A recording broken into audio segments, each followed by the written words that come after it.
Good morning, everyone, and welcome to our Reset for Life moment. Question for you. How many of you have ever been in a fight? Not a verbal fight, but a physical fight. You know, as a kid growing up in Manitoba 35 or 40 years ago, I have to admit that I had my fair share of fights. I'm not going to bore you with the details, of course, but I can tell you that I learned one very valuable lesson when fighting. I learned that I didn't have to fight myself. What I mean by that is this. When the other guy threw a punch at my face didn't have to protect itself. Instead, my arm or my hand blocked the punch. A different part of my body chose to protect my face. And if a really big guy came along and wanted to go around, it was my feet that protected my body by running away. I only ever had to fight the other guy, but I never had to fight myself. Instead, my body protected itself and my body cared for itself. This is true in so many other ways also. My liver keeps me from getting sick by filtering toxins. My lungs allow me to have the breath that I need. My eyes keep me from falling into a hole. And my ears help me to listen for danger like a car behind me or maybe even a rattlesnake. What's my point? My point is this. The body takes care of the body. The body protects itself and it cares for itself. Sometimes, however, it doesn't. And when it doesn't, it's called an autoimmune disease. This is a condition in which your immune system mistakenly attacks your body. The immune system normally guards against germs like bacteria and viruses, but with an autoimmune disease, the immune system mistakes parts of your body like your joints or your skin as foreign. And it releases proteins called autoantibodies that attack healthy cells. Conditions such as rheumatoid arthritis, multiple sclerosis, type 1 diabetes, or psoriasis occur when the body attacks itself. I'm telling you all this because the most prolific writer in the Bible, a guy named Paul, calls the church a body.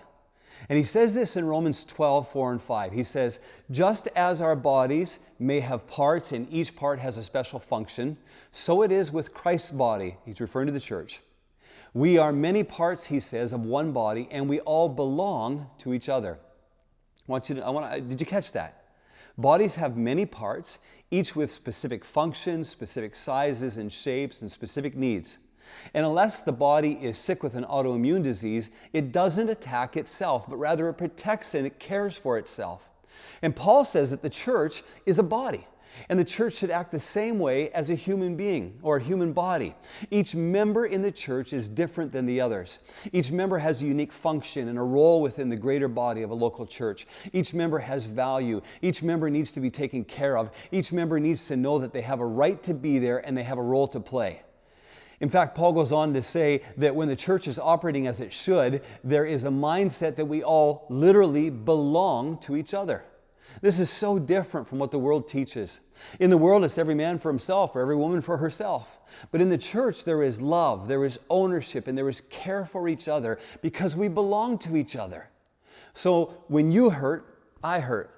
When you are celebrating, I celebrate right alongside you. My life should be intertwined with yours, and we should be able to do life together because we belong to each other.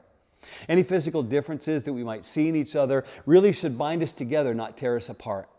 So if our skin color is different, if we think differently, if we approach life differently, that's okay, as long as we're all committed to being a part of the body of Christ, as long as we're all working collectively together towards one common goal of introducing people to Jesus, helping them to grow in their faith, and releasing them to do the same in other people. That's really what the church should be about. That's what discipleship making is all about. Instead, when we get caught up in all of our differences, it's like we have a spiritual autoimmune disease. Sure, we need to acknowledge the differences. I'm not saying that. They are obvious and they are irrefutable. Yet instead of letting those differences destroy us, we need to celebrate them. We need to figure out a way to stay committed to each other in spite of them. We need to allow the differences to complement each other in order to accomplish great things for God's kingdom. You know, in our world right now, we are polarized over issues of skin color, politics, and our own personal opinions about pretty much anything and everything. It's super easy to get on our phones and let the world know what we think without ever acting like the body that loves and cares for one another. And this should never happen in the church because the church is a body and the parts of the body belong to each other and love each other and care for each other. I think that's the amazing message that the church can have for the world nowadays. We don't need to hate. We don't need to divide. We don't need to fight.